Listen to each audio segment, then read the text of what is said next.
Hello, everyone. Cheers. Cheers. Good evening. Happy Saturday evening. Well, it is for us. It might not be for you. Is it Saturday? Goodness me. Just every day's a work day for me. Every day a work day. It is Saturday, isn't it? It is Saturday. I think it's Saturday. It is Saturday. It is Saturday. I think I've said that 3 times now. It is Saturday. It is Saturday. So what have you been doing today, Garry? Well, today's been a bit of a bitty day. We had work on the Phoenix group this morning, which is always when I wake up and I can't pull my arse out of bed and I'm on my phone, cuddled up under the duvet, talking to our lovely people. Then it was some serious work for a couple of hours. Then out feeding the horses and checking them out. Then we went to see mother-in-law. She needed a little bit of looking after with her boyfriend. So her boyfriend who's 86. Yes, my mother-in-law is just about to turn 80. She moved to France with us after her husband passed away 3 or 4 years ago. She moved to France with us and she lived with us for a year and then found herself another fella at 86.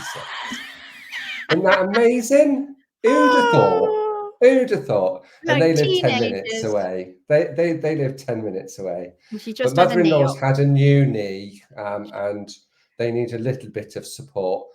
But we went to see him. It was so lovely. I know this has nothing to do about horses. We turned up at the rehabilitation place where she's getting all her physio.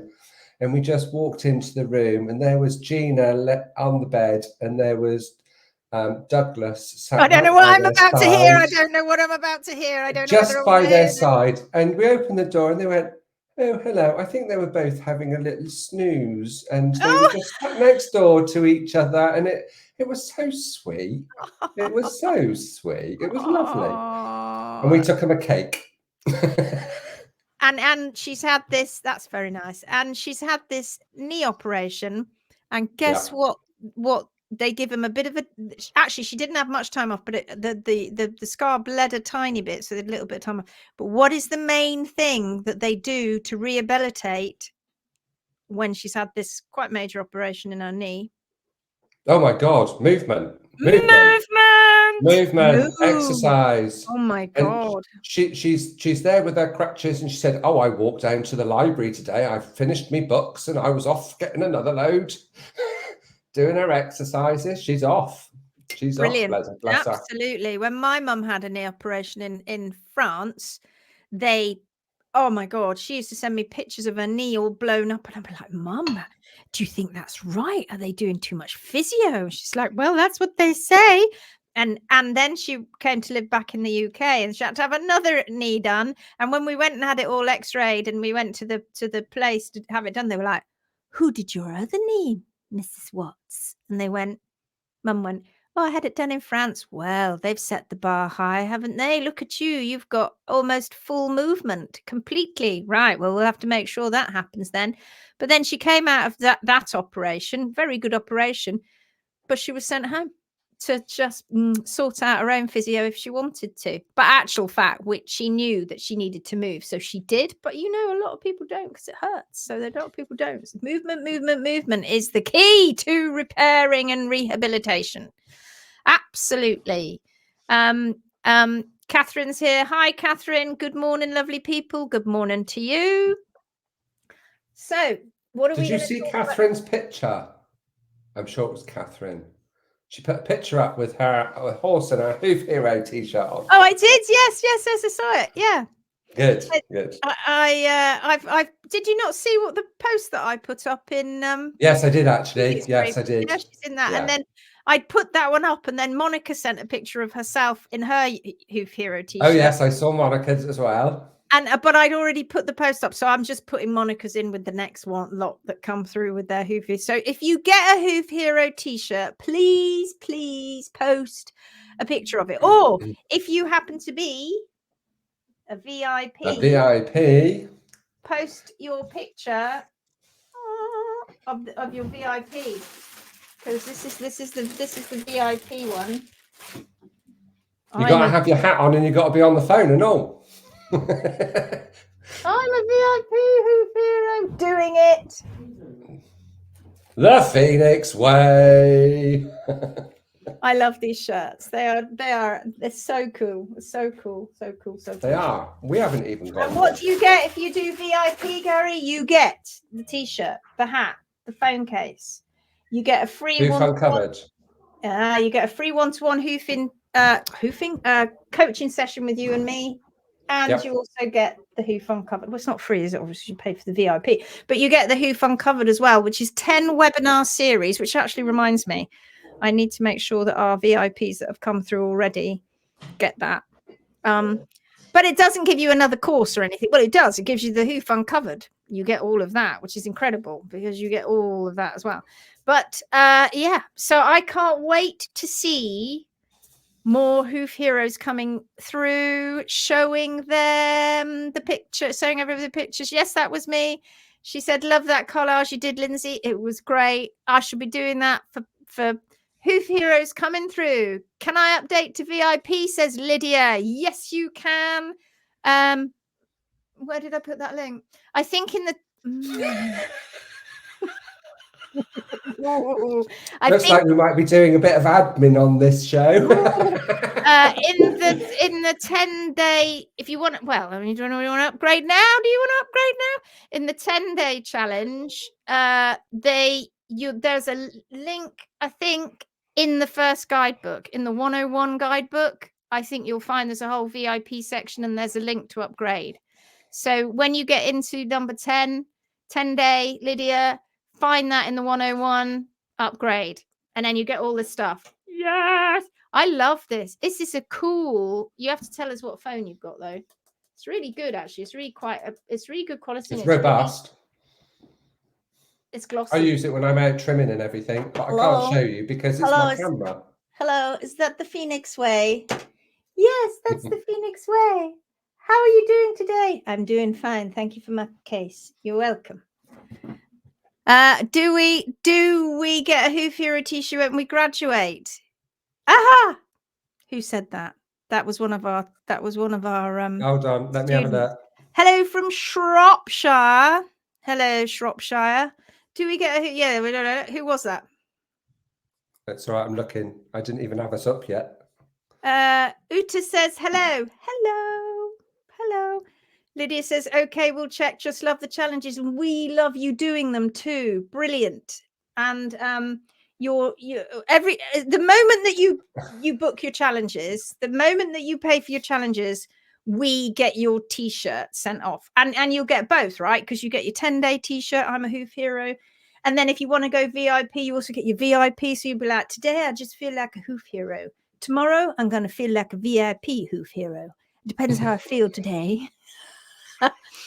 And your cap and my daughter, yeah, you can. My daughter is working because she's an artist, and so she's working on our. She's always got so many other things to do, just like me. But she's working on our "It's Not Rocket Science" t-shirts, and also Phoenix Warrior t-shirts. It says I'm a VIP Hoof Hero on the side of it. Look. Yes. And then on the back it says the Phoenix way on the back. Dog hairs all over it. The Phoenix way. And then a lovely little symbol of that. And people will go, what's the Phoenix way? You go, haha, have you not heard of it yet? It's changing the world. It's changing the world. So who was it? Who was it that wrote that? It was Adele. Adele. Do you know what? Why not? I think you should all have. I think it should just be a thing that when you guys graduate, we'll give you. We've been thinking about what presents can we give you when you graduate. So maybe in your graduation package, we haven't quite decided yet. No, it depends how good you are on the training camp. Pass at 90%. If you pass at 90%, then we'll think about giving you a lovely little package. I've been looking at vans, but I have a bed when traveling as a pro. Oh! I honestly, if I had to do a shout out for a van, hello, my lovely, says Nova. Oh, lovely to see you, Nova.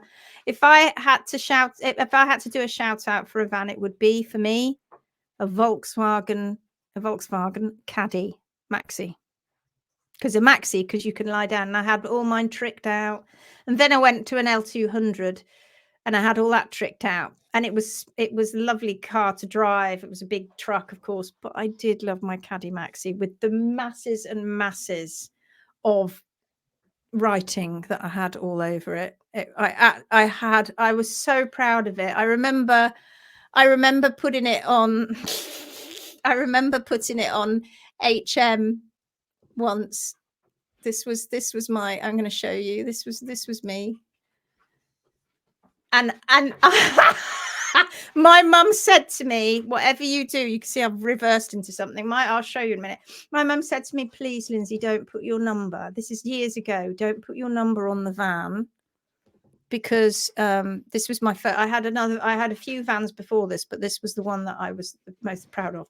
And don't put your number on the van. I don't want any people coming ringing you up and giving you, shouting down the phone at you. I'm like, Mum, but this was my van. Look, this was my van. Could you have got more writing on it if you tried? That was my van. Hoofing marvelous, ride bear. Oh, and there's yours. There's Garry's. That was Garry's van. I'm far too tall to sleep in mine, though. Mine was a little bit smaller. His was the smaller one, and mine was the I had far big too one. longer legs. God, I love that van. You can see, look, I've reversed into something there, going a bit too. You remember when we went to the show and you reversed it into a tree and you broke the window? Oh God, yeah, we've had some fun. We've had some times, haven't we? We have. Meta's here. Hello, Meta. Shirt and hat. Yes, you do, and a phone case. Boop, boop.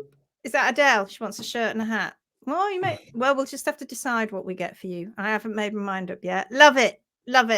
Vanya, hello everyone. Sarah says, love it. I'm making mine pink, so it definitely stands out. I remember when you got your first van. I was so proud.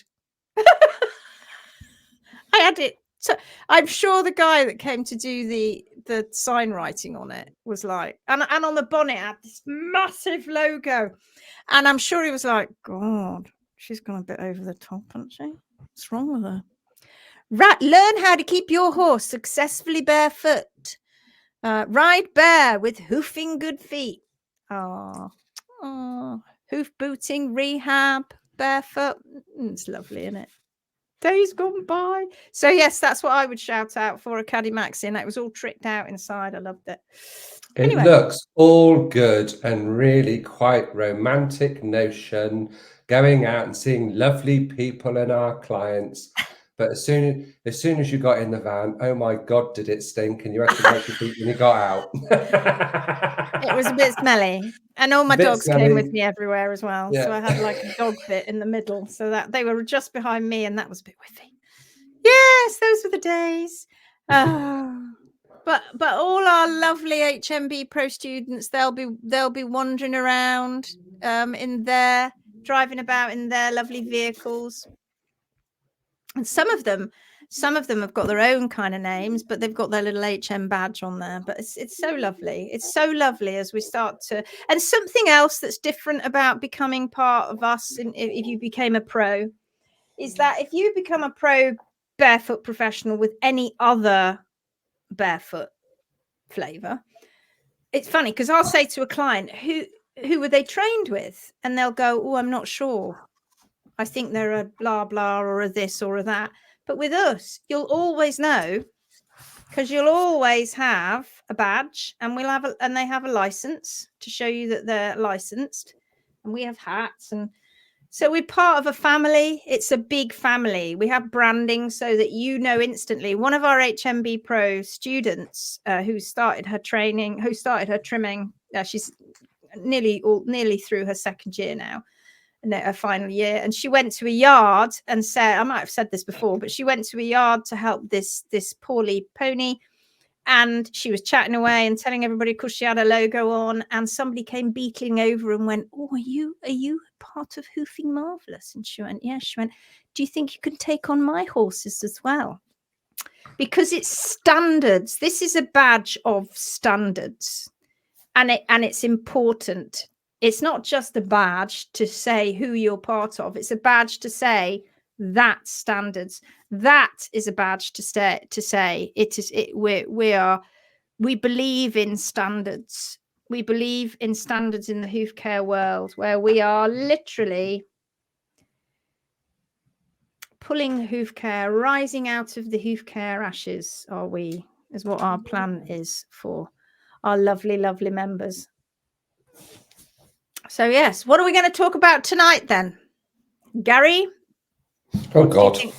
What do you think? What would you like to talk about? I know somebody mentioned vaccinations and wormers. Hello, Vicky Tweedle. Good to see you.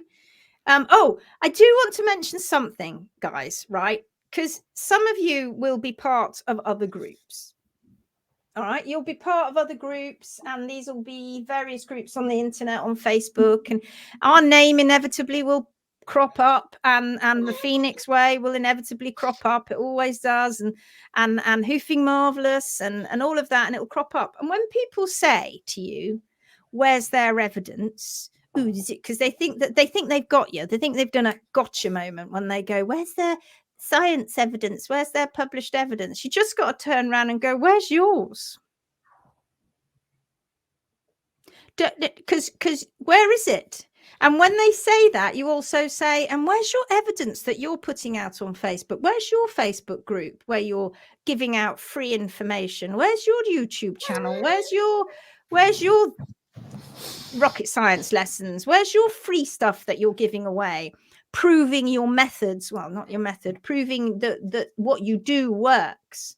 Where is all of that? Because a lady contacted me just the other day, and she'd been having a bit of a conversation with a different barefoot professional flavor on another group, and they were going, oh well, no, where's their science? And she just said, you know, you're asking how much, you just keep changing the goalposts. These guys are giving you everything. They are giving you lots and lots of science backed, because I mean, you know, I could say to you, your fingernails grow like that, and you go, oh, where's the paper to prove it? It's like, hello, it's just, that's what we know. We know that that's how it works. That's science. It's a textbook stuff.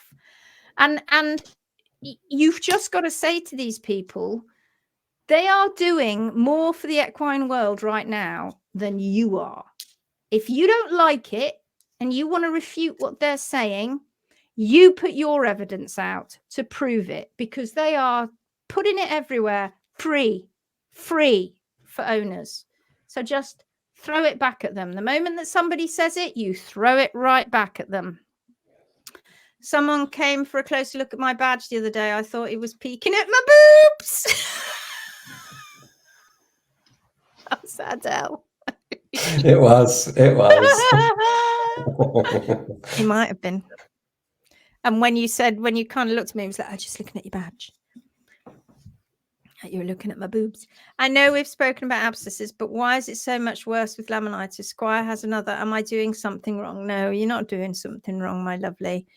It depends, I have to say. Unfortunately, when a horse goes over the edge to acute laminitis, it's been a road to that acute laminitis. It hasn't been immediate. What I mean is, he hasn't just got it. It's just something, the straw that broke the camel's back, for whatever it was. It could have been a trim, it could have been anything that basically tipped them over the edge, and they became very sore and acute. Oftentimes it's misread. When they get acute, it's because they're walking around on the tip of P3 and they've been diagnosed as laminitis, when in actual fact that's probably quite mild. It's just that, you know, for all of the things we've said that before, and I'm more than happy to do another lesson on that or another live on that. We can talk about that again. So it just depends on the health of that horse's foot, how much separation they've got, what necrotic tissue is in there. It's different for every horse. It's also, you know, you've got to view an abscess as not necessarily a bad thing.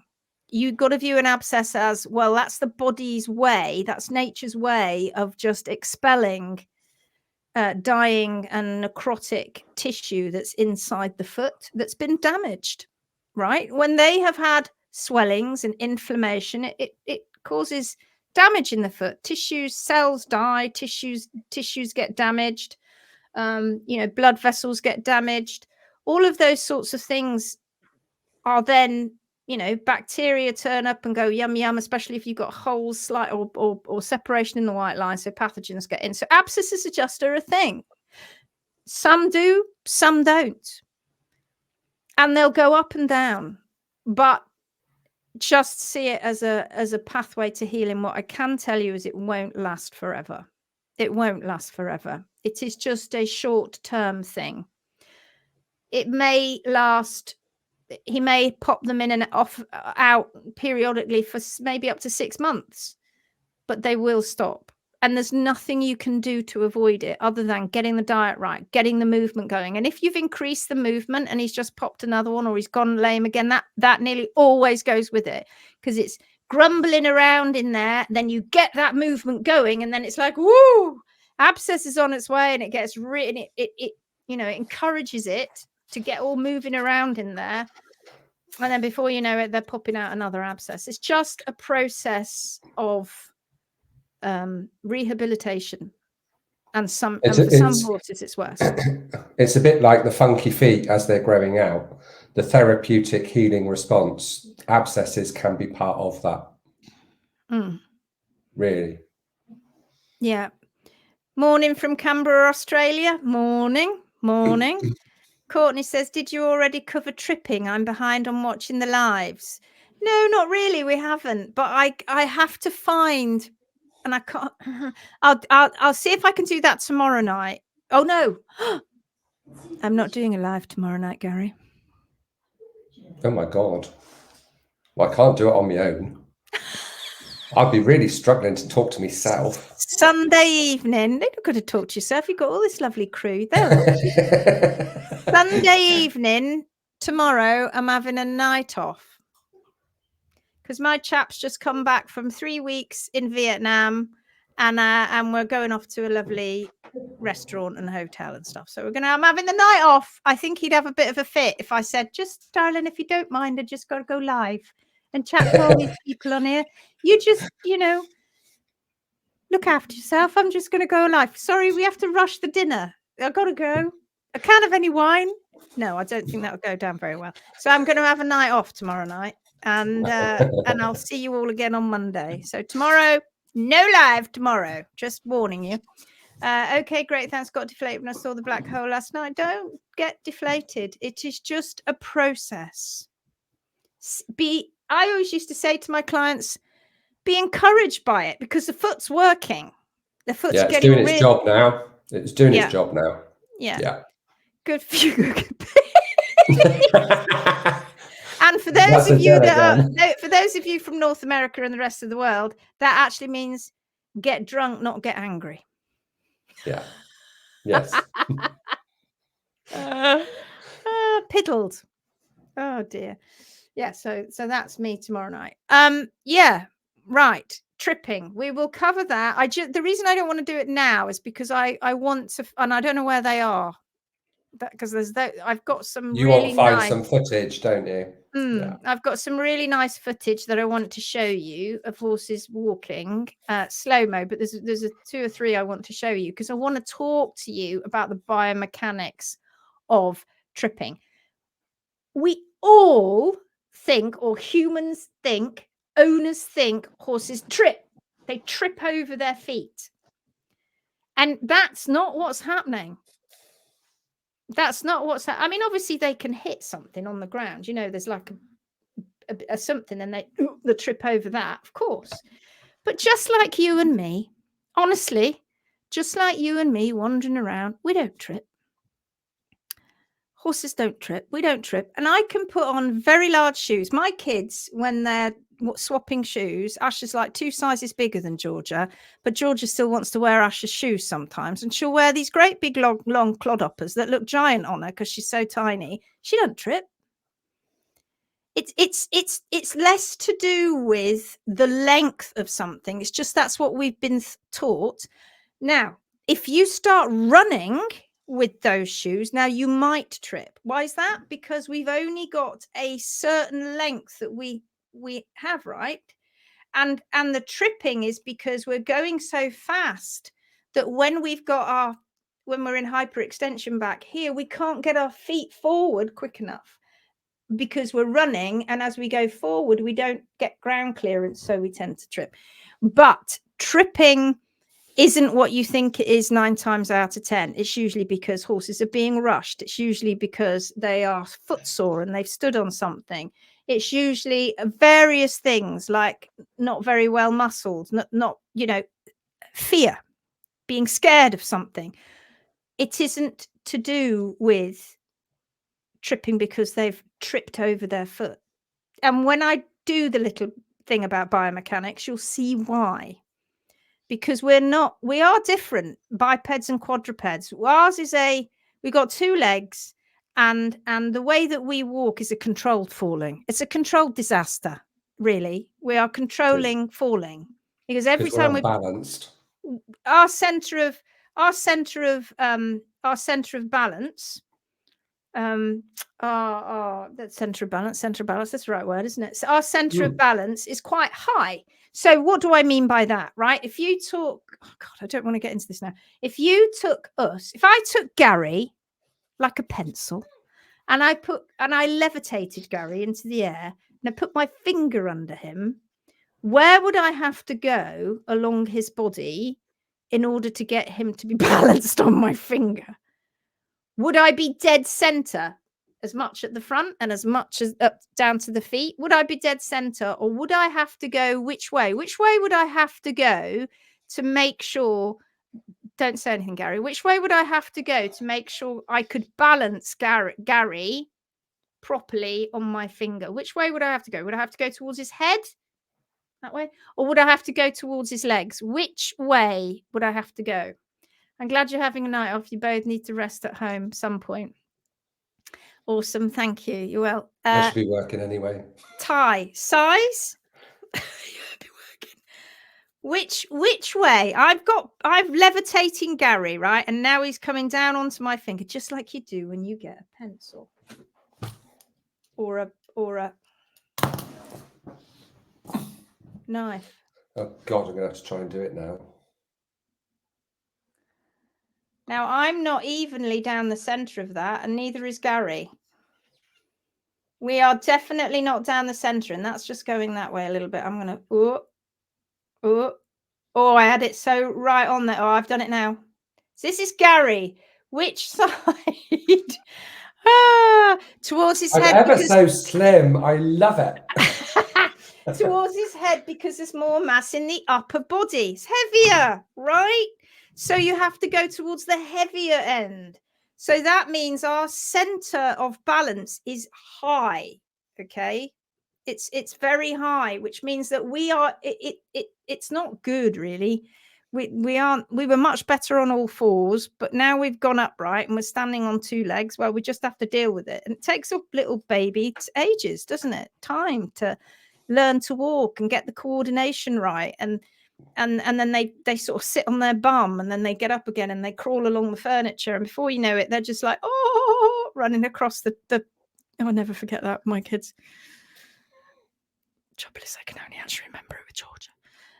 My big TB used to trip. She had swollen hocks and a recurring abscess in her left hind. Since being on track, no grass at all, hocks better, smooth action in front limbs, and people would tell me to take the toes back.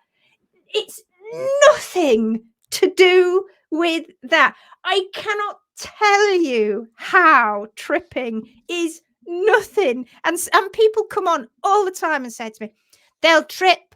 You're like, no, they no, they won't. You say that they will, but they don't.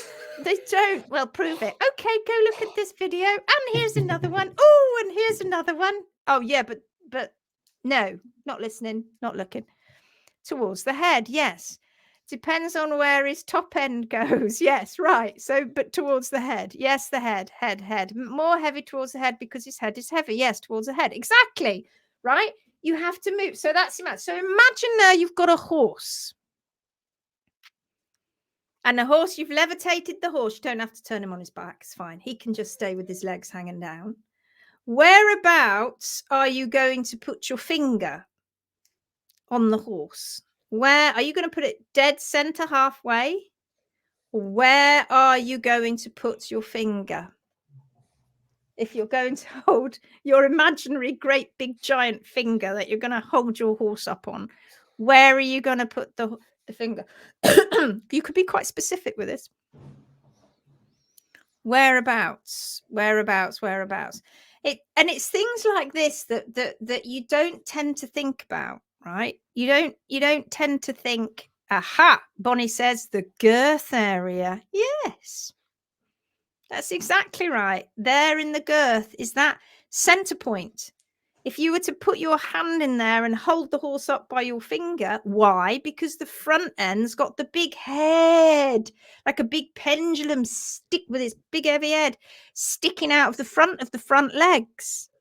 Whereas the back legs, well, they've only got a tail sticking out the back of them. They've got the front. They've got the back end of the pantomime horse. They've got the bit in front of them, but they've not really got anything behind them, just a tail. Whereas in the front legs, they've got the head in front of them and they've got the back bit behind them. So the pillars are the front legs and the springs and the levers are the hind legs. Center of gravity. Why was I say center of balance? You understood what I meant. Center of gravity. Yes, that's right. Just as the girth area where the horse's center of gravity is. Yes, exactly that. But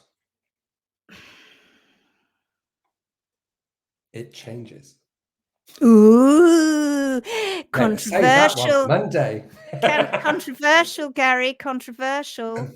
It changes. I wonder. No, what apparently the world would like you to know that horses don't change. Yes, it changes. It does change, and we'll leave that cliffhanger for Monday. You know the whole bit where we talked about before, where they say about, no, we're not going to tell you, but you know it anyway. But the whole bit where we've said to you before about why you appear to have more stretch in the front than you do in the hinds, and people say it's weight. No, it isn't. Have you ever, well, standing still or the horse moving or trotting or running, cantering? Where's the center of gravity go then?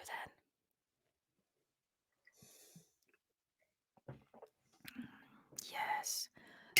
Okay. Next question. So tripping. No, we will do it. I'll do a little biomechanics lesson, I think, where we'll just put pictures up on the screen. So what are we going to talk about tonight? I maybe I could show you something really. I don't know if I could find it in time. No, I probably couldn't. Somebody mentioned about worming and vaccinations and whether you should do it or not do it. Somebody mentioned about that. Would you like to know a little bit about that? Worming and vaccinations. Would you like to know some of that stuff? You tell us. We are at your disposal. Bonnie says yes. Okay. What would you like to know? What would you like to know? What should we try first? Worming, or look at them all. Look, you see now. Let me tell you something. If you caught my live earlier when I was on the Facebook page, the reason that you're all propping up, yes, please, yes. Guess why?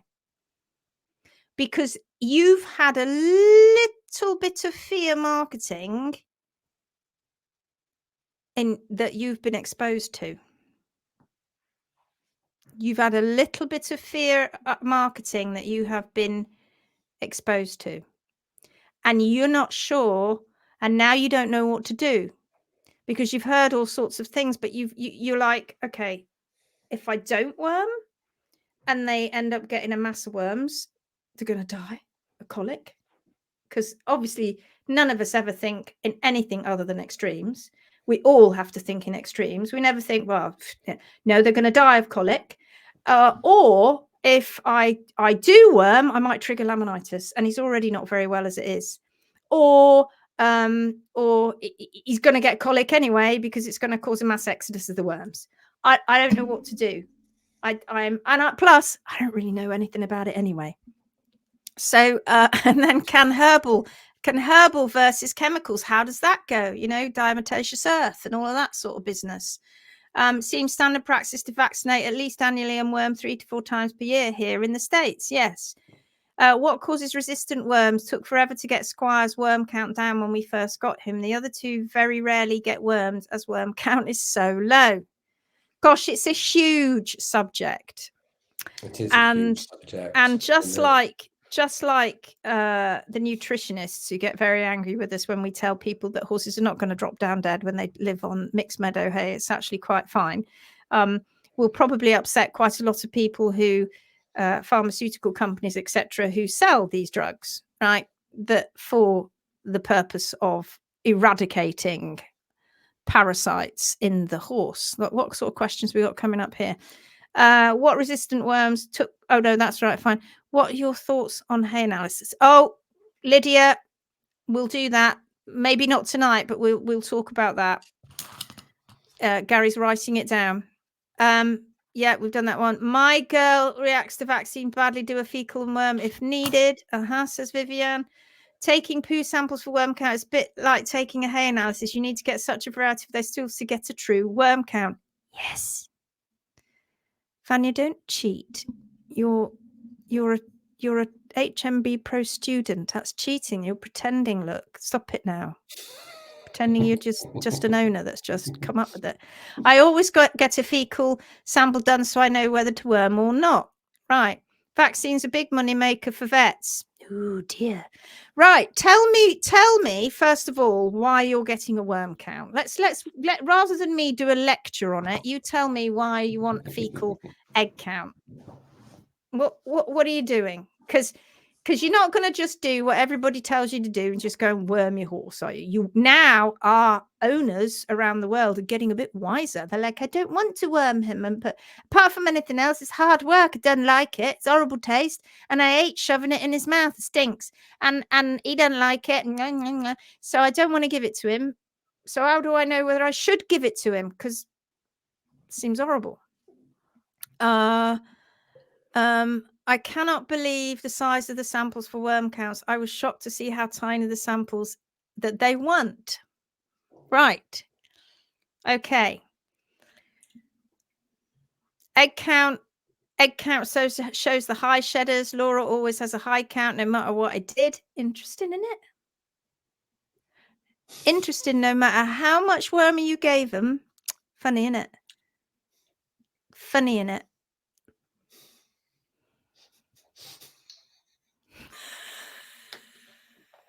We're not laughing at you.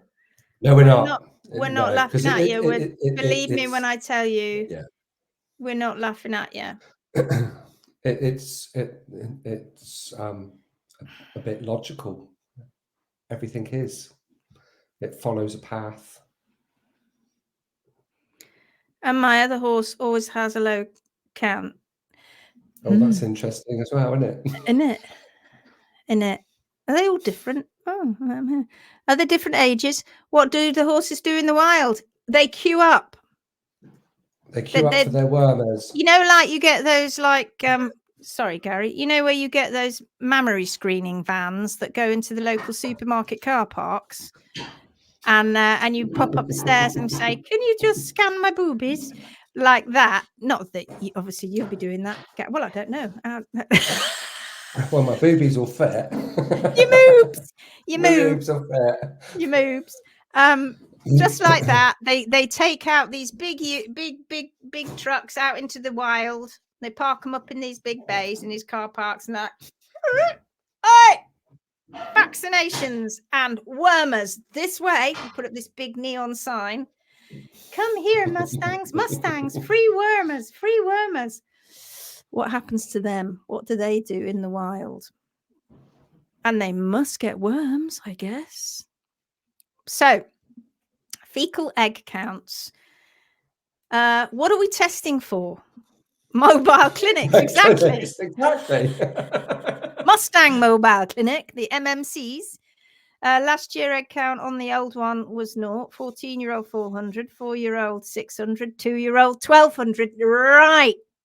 Oh, exactly as almost we would have predicted. That's almost Grace. textbook. That's almost textbook, Grace. Very good, Grace. That's almost textbook. But wow. Nice to see you here. Where were you yesterday? Yeah, we missed you. Horses in the wild self-select plants to deworm themselves. Vermicides, they do. And even in the domestic world, they will try and do that as well. In other words, worms are a natural part of the horse's biome and they get natural immunity. How many of you know right here, right now, that worms are bad? How do you know that the worms that the horse has are bad? We just think, ugh, wormies in your. How often do you get your own poo tested for worms? Well, we got parasites too. Oh, They're even doing it with dogs now as well. The wildies know what plants to eat. They do. Wild plants, yes. I am doubtful that worms are bad. So now, if you get a terrible worm burden where you are a very sick animal and you've got a terrible worm burden, you know, worms, just like every other parasite, doesn't actually want to kill the host. They don't really want to kill the host because the host is giving them everything they need. Warmth, protection, food, nice place to reproduce. They're giving them pretty much everything they need. And they're part of a life cycle usually as they go, you know, the horse is just a conduit as part of a life cycle in the worm's life cycle. And there are lots of different worms, aren't there? Well, no, I say there's lots. There's not lots. There's a few. And they have known for some time that worms are not necessarily something to be looked at as being bad. That in fact, actually, they can be complementary to the system somehow. There's not been enough research on it yet. There really, really hasn't. There just hasn't. Why? Well, because in the domestic world, we obliterate them. And it's a thing to obliterate the worms. But you see, now that's come with its own problems. And they know it has, and they backtracked a little bit. But the pharma companies were like, oh my God, I see an absolute killing here. We all horses, worms, terrible. Horses dying of colic, terrible. We need to worm them. We create this ivermectin. It became very, very famous during COVID, didn't it? We got all these different wormers, some that do tapeworms, some that just do the other worms, and we're just going to get them out there. And no matter whether they've done a worm, because in the olden days didn't bother doing worm counts, did they? Nobody did any of that. You just wormed your horse twice a year, and always did tape at one point. And of course, what does it do? It strips the gut out. It doesn't just strip the worms out, it strips the gut out, but it also does something else. Because people were just worming with their favorite or with the cheapest wormer, perhaps in the agricultural store, and away they went. And then they realized that not all the worms were being killed. Damn it. That these wormers weren't killing all the worms anymore. And what actually was happening is we were creating a universe of superworms. Superworms that were resistant to the wormers. So we knew about that. The pharma companies knew about that, and the vets knew about that. We're like, oh dear, scratch that chin. So what they then did was, right, you mustn't use the same product with the same drug in it every time. swap and change. You need to swap and change. That'll hopefully stop this resistance and these super worms from growing. So we need to do that. Okay, good. And then when they did that, they then realized there was another problem.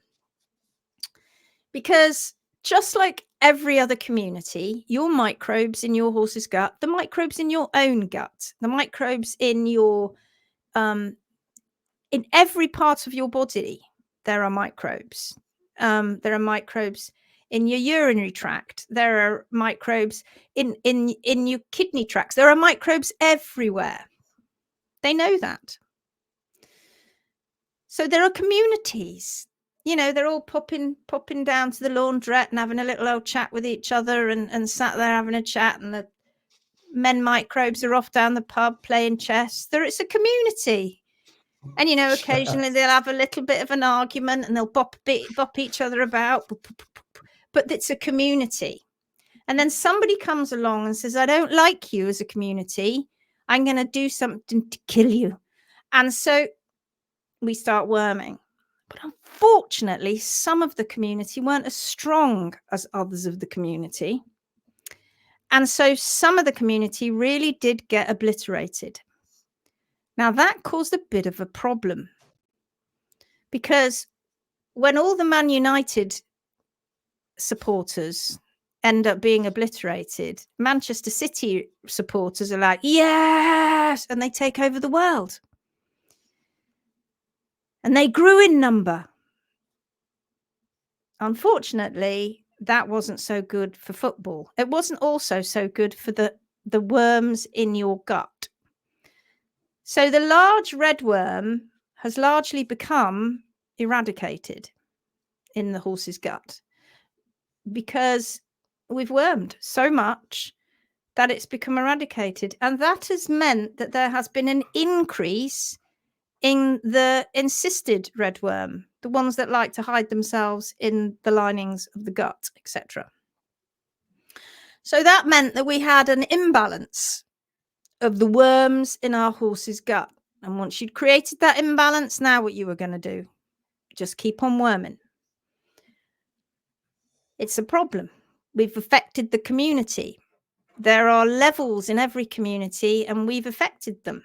But that's okay because, well, horses don't live forever. Do we care? Just got to keep on giving them those drugs. So wormers are a very interesting thing. They are they now it's a bit like antibiotics, of which Dawn is the only person, I'm guaranteed is the only person, Dawn Jackson's watching tonight, who can go, yes, that's me, I'm pure, no antibiotics ever past my mouth, says Dawn. Whereas we're all like, oh, damn it. It's a bit like that. You know, antibiotics are becoming less useful. The right thing to say. They're not as useful as they used to be. They're not as effective as they used to be. Why? Because bacteria are building up it's a resistance, isn't it? A resistance. The word went out of my head then. So that's what happens.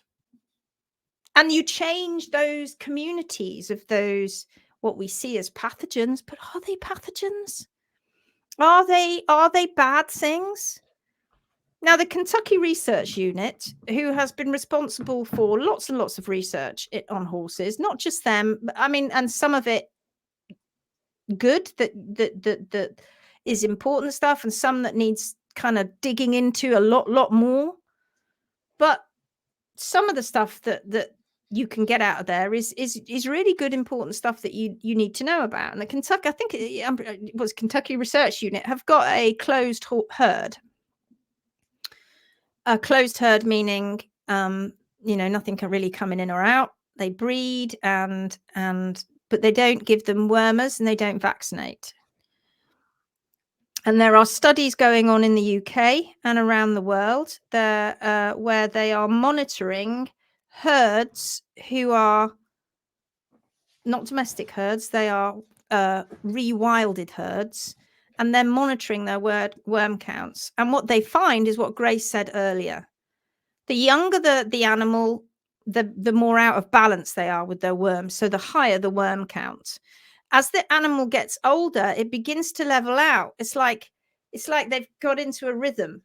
Like the age of the animal and the worms have got into a kind of rhythm. They're starting to dance the same rhythm together. And as they get older, they're like, yeah, we're chill now. We've got a really good rhythm. I'm friends with my nice wormies that are down there, and we're in a good rhythm. And that's life. That's life cycles. That's what naturally happens. And they have found that they get about a very, very tiny amount of horses colic. I think like 1 a year dies of colic, if that. And they cannot attribute that to worms. And yet they have worm counts up in the 5,000s and beyond. And the horses that are out in the wilds being rewilded in the UK, they have high worm counts. And I can't remember her name, but there's a vet that's done quite a bit of research on it. And I'd have to go and find out, but I can't remember her name. And they've found out that these animals, they don't touch them. They're healthy. They look flipping marvelous. Really fantastic, these animals. Good coat, you know, robust, but with shockingly high worm counts. What does that tell us? What does that tell us? What Sarah said, I had to worm my whole family fuse after the week. Oh my God. If there's any young mums watching, get it in stock. Worms, nits. Oh God, ringworm. Georgia had once. I remember coming to France to visit my mum. I said, I'm so sorry, mum. They've got nits, worms, and Georgia's got ringworm. We're all going to have to be treated. It was quite funny. God, the amount of time sitting next to their bath and combing their hair out with all the nits. Horses that have died from colic due to worms, then it was probably due to diet and management. Well, here's an interesting thing, that if you have a sick animal with a very high worm burden and you go and worm it, you what are you doing at that point? You're potentially, you have to be very, very, very careful, because if that horse has got a high worm burden, and you go worming them, what's the worm going to do? It's going to paralyze these worms, isn't it? Kill them and paralyze them. That's the aim of the game. And then they're going to, let's hope they don't block up any tubes, because or a mass exodus out of the walls of the intestine or the walls of the gut. Now, I always have to caveat this. I am not telling you not to worm your horses. So I'm not telling you to do that. What I'm telling you is it is a choice you have to think about. And it is something that you have to think logically about. And you have to take yourself out of that fear marketing stage and go, horses just, they cope, don't they? I mean, they always have. Do they cope? Now, you could say, right, well, we're keeping them in non-natural environments. Right. So those animals, all of this is based, I have to tell you, every spot of research that's mildly been done has been based on animals that are kept in non-species specific environments, are not fed properly. They're not kept properly, as in properly and to do with the species. Have they gone and done research on the horses that live out on tracks, like a Goresworth? Mm-mm. Have they gone out and thought about the research that's gone on in Kentucky and the ones that are going on in the big herds, in the small herds in the UK? No. Yet those animals are living a more natural life, and they have a natural rhythm. So the more natural that we keep our horses, surely the better for them. Now, people are going to watch this, and I the last thing I want to happen is people are going to watch it and go, I never worm my horse because Lindsay said not to worm it and it died of a worm burden. I have to tell you, in all the years that I have been doing this job, and I've gone through a lot of horses, and so has Garry, and a lot of horses that have demised, a lot of horses that have lost their lives for various reasons. I've never had it proven to me once that the reason they died was because they had a worm burden. In all of those years. Oh yeah, they cut guts open and they find a massive amount of bot eggs, and they cut guts open, and you'll see it on the internet, and you'll look it up, and it'll frighten the flipping life out of you, because you'll see where they've opened the guts, and there's like full of strongylids are in there, and there's massive great worms, and you're like, oh my god. But would that be a natural thing for that to happen in that horse's gut? Why would they end up with that amount in there? What's going on with that animal that they can't be in a balance with what's going on in that horse's gut? When you dig a bit deeper and you see those horrible photographs, we should contact the people who put those photographs up and say, where was this horse? Was it healthy? Had it been starved and was left out, in a herd with a bunch of gypsy cobs that were so starved and so undernourished and so sick and poorly that they all had worms that were just overcoming them, as well as other things? Or did they get it from a track where all the horses are kept nice and healthy? We just have to engage ourselves a little bit and start thinking a little bit more about it. Honestly, I have no friends. I have no friends in any of these pharmaceutical companies or any of these worm companies, supplements, feed. They all hate me because I try to get people to think properly. Worms have become resistant to the wormers. Yes, they have. Must be like humans clearing all the gut flora with antibiotics. It flushes good and bad. Of course it does. 100% it does. Surely if they have an overload of worms, it would make them anemic. My understanding is that high shedding doesn't necessarily mean they have a high worm, but they are just high shedders. Right. Because is your worm count that comes back a direct... What's it going to tell you? Is it going to tell you which worms you've got? Is it going to tell you how many worms you've got? It's telling you how many eggs you've got, but is that telling you how many worms you've got? It's a bit flawed, really, isn't it? I'm trying to see if I've got a picture. And just like hay analysis, and like Dawn said, was it Dawn that said it earlier? You go and take a piece of poo, and they try and encourage you to take different pieces of poo, don't they? And you put it into a bag. How do you know that that's a very good representation of what's inside your horse's gut? And I'll tell you something else as well in a moment. What's it say here? Just what we are doing in nature, destroying balance. Balance is important. I talk about this in God knows how many lessons I have made when I bring the scales out. Here we go again. It's all about balance, don't I, Garry? It's all about balance. It's all about balance.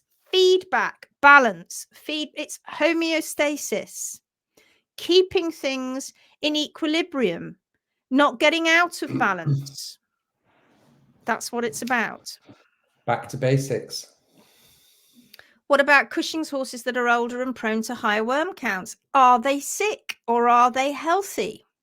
And why, and this is another subject for another day, why are we getting horses being diagnosed with PPID at 6 and 7 years old? Why is that happening? Making a blockage. Yeah. Make it sicker. Do you... That's a bit direct. We knew it was coming. Gosh, you could have smoothed that one in. I mean, do you just do that when you walk up to people in pubs?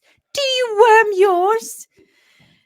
To deworm horses with high worm burden is tricky because the killed worms will obstipate the horse and cause colic. Yes. That's what I was saying earlier. The only time I worm my animals is when they come off the hills as foals. The worms that come out of them, it's disgusting, but that is the only time they worm. Those are strong lids normally, because by the time they get to they're the big ones that look like giant spaghetti. And those are the ones that are pretty much eradicated. Certain types of them are eradicated by the time the very big ones when they get to adult age. They should be. Not always in every horse. I knew a mare whose owner tried absolutely every single year to worm, and when she wormed, these hideous things came out every year. That mare never looked sick with all those worms inside her. And I used to say to her, do you really need to do that? Do you think you do? But she was so frightened. I don't vaccinate myself or my horses. Nothing has ever happened to them or me, including COVID. I treat all medical interventions with caution. COVID's another thing. Another. I'm not going to speak about COVID. What about boy flies? Garry, or a boy fly? Boy fly. Can't they cause damage to the gut? So bot eggs. So bot flies. Isn't nature incredible? We're moving on to bot flies now. How does a bot fly know? I want to go and sit down and have a gin and tonic with a bot fly and go, here you are, pal. Let's have a little chat. Who told you that the best place to lay your eggs is right on the bottom of the legs, or right where on the flanks where the horse is going to nibble himself? Why don't you put them under the neck? You never do that. Why don't you put them around their bum end? You don't do that either. How do you know? You're a little tiny fly. Have you gone out and had a conversation with all the other little tiny flies and gone, look, you see those horses over there? You need to put them on the bottom of the legs. Did you go and have a conversation? Did you sit all there on the fence one day and go, right, where do they chew themselves? Oh, look, lower legs. They've got long necks, lower legs. What do the other horses do when they come and chew them? Oh, yeah, they kind of just, they bite each other in certain places. Right. All right, fellas. When we go and lay the eggs, we need to go and lay the eggs just on the lower legs and around the areas that those horses bite. Why? Because they want them to ingest them, because it's part of the life cycle. And in they go, and the bot eggs form. Yeah, we've done that one. Nature's clever, blooming botflies. Yes. I don't know whether we should say publicly what we do, because I wouldn't want to influence you in any way whatsoever.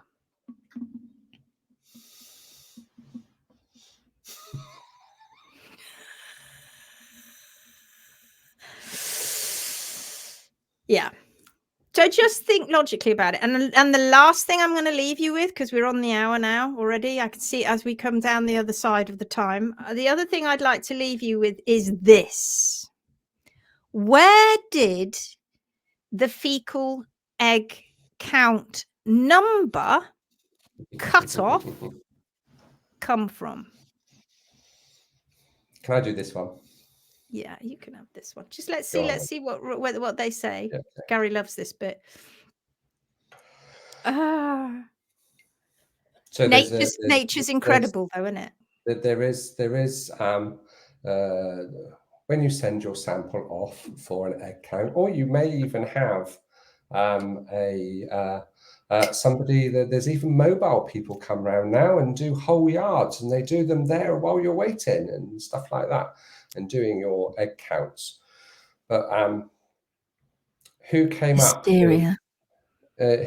Who came up with that made me jump. I wasn't even looking at you, it just came into my ears. Hysteria. Gosh, what's wrong with you, madam? What have you got wrong with you? I've got a big dose of hysteria. Gosh, that must be painful. Yes, it is. What are your symptoms? What are my symptoms? Running around screaming a lot. Yeah, so where did the figure come? Is it 400? Is it 500? Is it 600? Where's the cutoff for when you have to chemically worm? Who came up with that? 250, they said, don't they? Roughly, that's what they say. Nice, lovely low count that. You're going to get a lot of horses getting a worm count of around about 200, and a lot of horses are going to get a higher count than 200. Why do we dig fecals ID specific worms and horses just do egg counts? Would you like to rewrite that? The worming companies. Well, Garry will tell you. We had a lady that was a scientist and did her job was dealing with parasites. So she had access One to of my all, clients, also called Lindsay. Yeah, she also called Lindsay, and she was one of Lindsay's clients. And Lindsay came along and helped her fix her ponies. And she said, I want to do something for Hoofing Marvellous and the horse world, and I want to do this research. I want to find out what's going on. So she went out and did loads and loads of research to find out when the worm counts first became available many years ago. Where was the science that said that 250 to 300 and all of that was the ideal figure is to start where we chemically worm? And she looked for months and months and months and couldn't find anything until she came across a questionnaire that was sent out to all the vets to give their opinion on what the worm count should be before you chemically worm.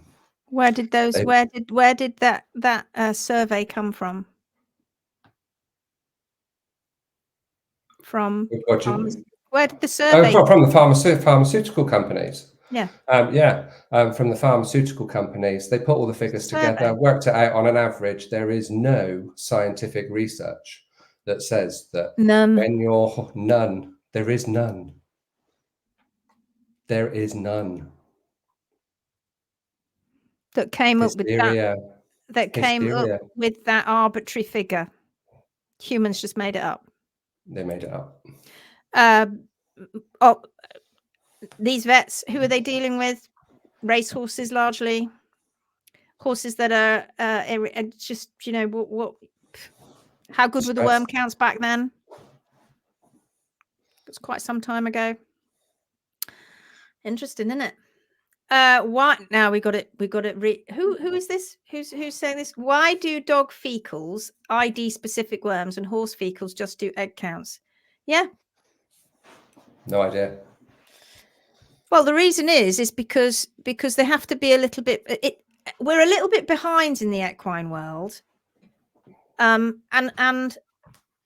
we're made far more paranoid about stuff. And in the dog world, I mean, honestly, you take on women in the equine world. Look out! But you take on women in the dog world. Holy Mother of God! Run for the hills. Women in the dog world are like, you can't pull the wool. Women that know about dogs, that are sort of up in, you know, they're scary people. So they push for it. They push for it, don't they? I'm not going to worm my dog. Prove it. I want to know what's in my dog.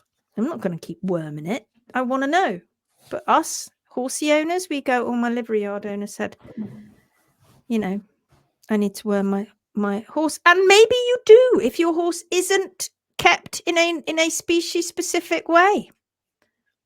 You know, our job was, when we went out to our clients, was to subtly, not always subtle as a brick sometimes, try and encourage that change, that transformation. Honestly, Garry and I, the easiest job was the horse, the feet. That's the easy bit. The hard bit is the owner, trying to convince the owner to take it on board, that all that other stuff that they're being told all the time with this fear and hope marketing and pink tax and all of that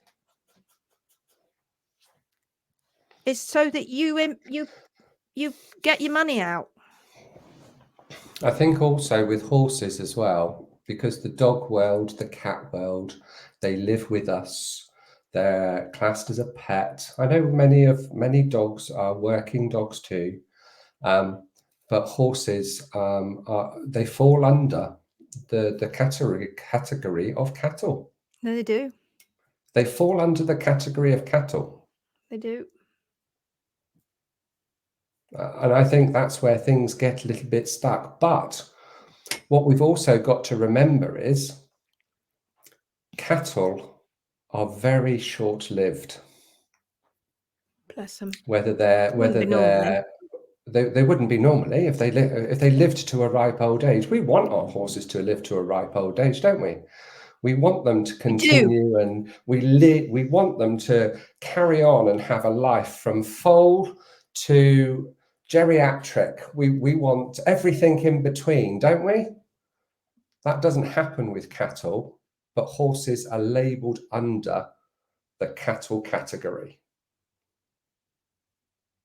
And I think that's where a lot of the tradition and the way that horses are treated, and maybe even how the professionals treat horses, because if something goes wrong with a cow and it's not going to make them enough money, it's put to sleep.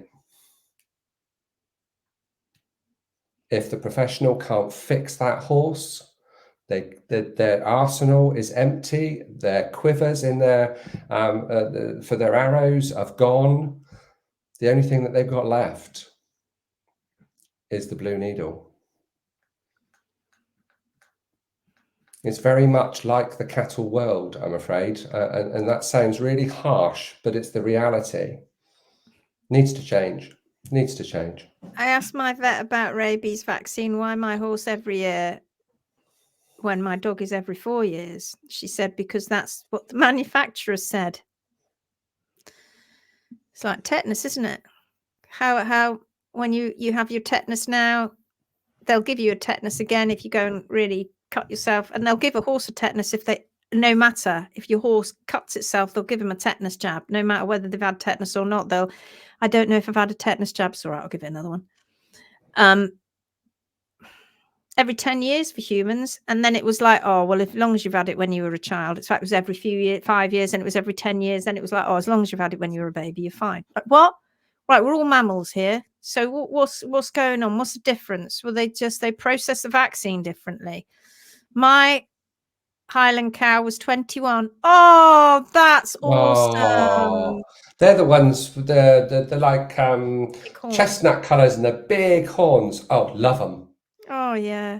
They look so cuddly. I bet they're not. No, my Arab mare's 4 legs swelled up from the rabies shot, and we're moving on to vaccines. We won't have time. That's what people don't understand about poisoning plants. Keep them off it for 7 days, they say. We want our horses to live.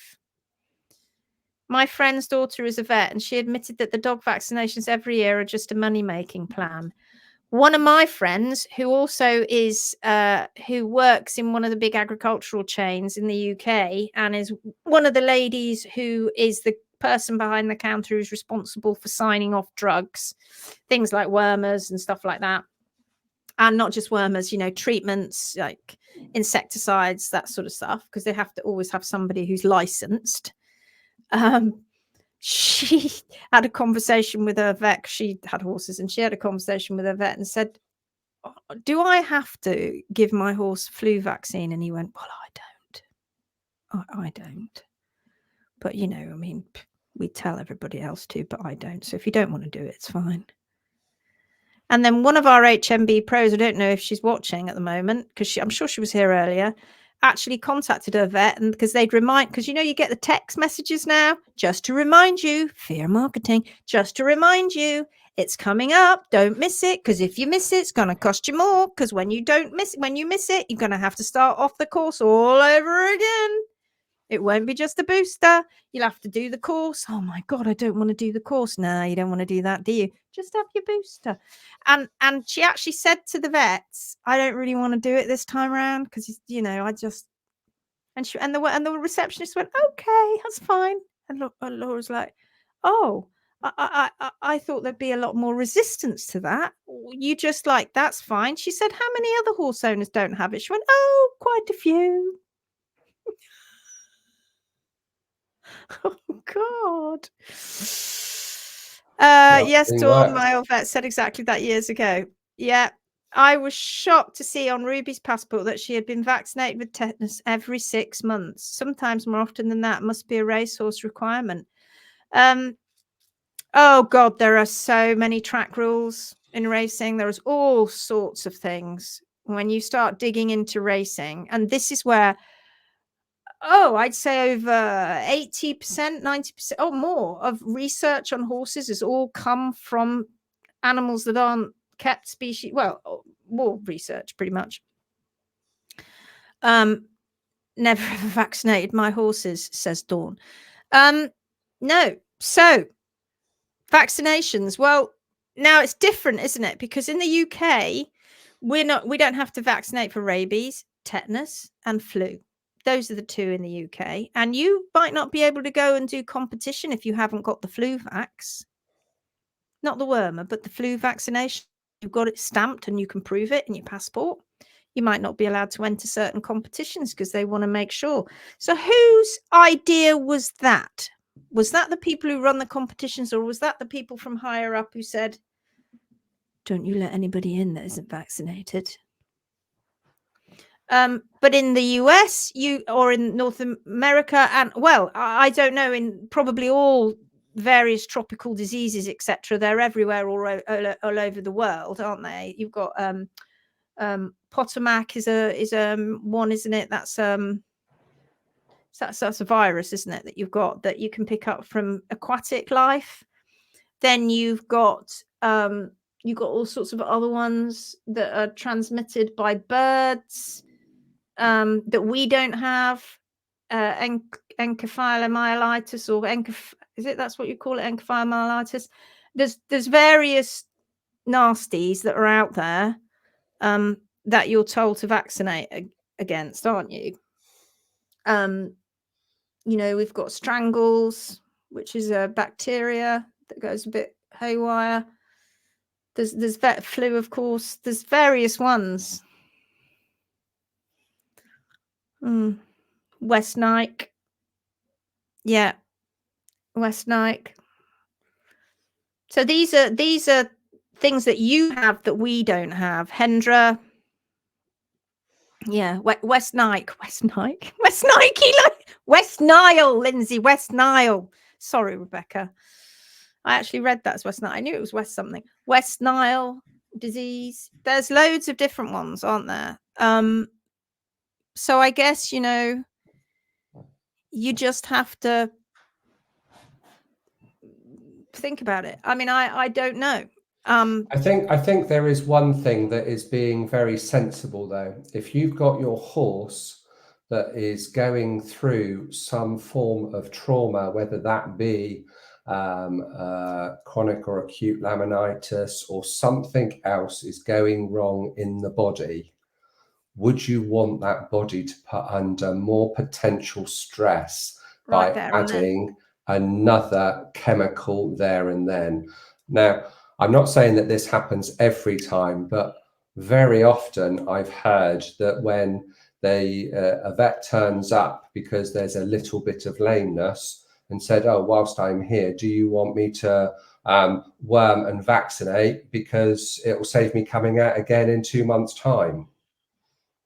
Is that something that you want to be doing at that point in time when the animal is under a certain amount of stress already? This is what we're talking about, that you end up having this logical conversation with yourself, and it's basically a risk assessment. It is risk assessment. That's what you're doing. And you're being, your animal, your animal better than anybody else. Now that they will tell you that there is no evidence to suggest that vaccines can trigger laminitis.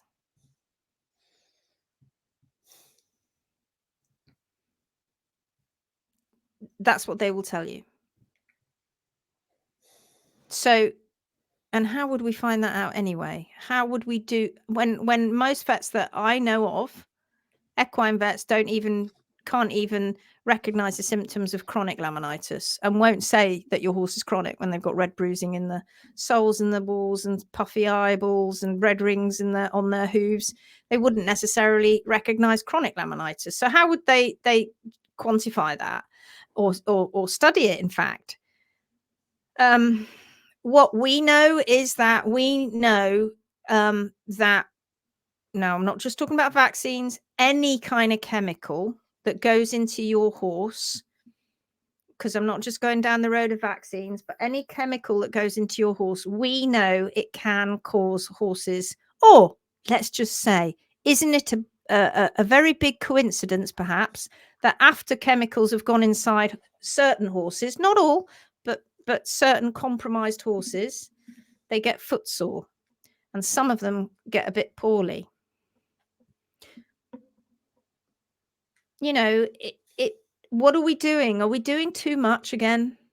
Are we going over the top again? And what stops us from doing it? What stops us from just jumping over and going, oh, I'm not going to do that this year? What stops us from doing it? Fear. And hope that what we're doing is the right thing to do. I've got lots of stories. Of course I have, but I don't think it's for YouTube. Right on the instructions, it says for healthy animals, and yet they will push it away anyway. They push it anyway. Yes, exactly. Push it when your animal is very ill. And there's never been any kind of research into the effects of combinations such as the cocktails, such as vaccine and wormer. Absolutely.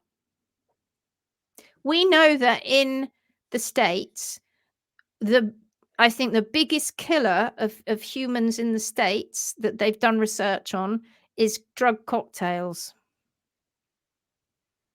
How they contraindicate each other, because the medical world, the allopathic medical world, has always gone, oh, you got something wrong with your head, I'll give you a drug for that. Oh, you got something wrong with your joints, I'll give you something for that. A bit of fluid retention, I'll give you something for that. Something wrong with your heart, you get something from that. Something wrong with your tummy, I'll give you something for that. Blood pressure, I'll give you something for that.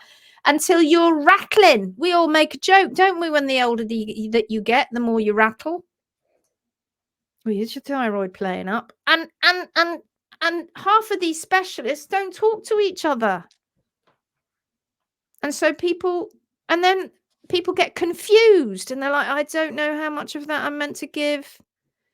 Oh my God, every single time, because paracetamol's become a thing now with horses, to the point where, you know, they can go and get it from the chemist and they're feeding 40 paracetamol at a go. But the pharmaceutical companies will be on that like a shot. They'll be producing horse versions of paracetamol in a minute, because they don't want to be losing out on that. And of course, as soon as the word equine goes in front of anything, it's going to cost you a fortune. Both of my horses had negative reactions to vaccines, so their last was 4 years ago, and so they have been doing well. One of them had a lump-sized small football in his neck, and my other one was trembling. Yeah, we're going to get one of those on YouTube, so we're going to get one of those banners. You know, like the COVID banners you get? Could be fake news, folks. Don't listen to everything you hear on YouTube. Interesting that they took the mercury out of the rabies vaccine for cats because of health impacts, but it's still in it for horses. It's only a horse. Vat advised me years ago to vaccinate my goats with what I knew was the wrong drug. When I pulled him up on it, he got really shirty with me. His veterinary partner said I was right. No wonder I don't trust. We treat symptoms and not the baseline cause.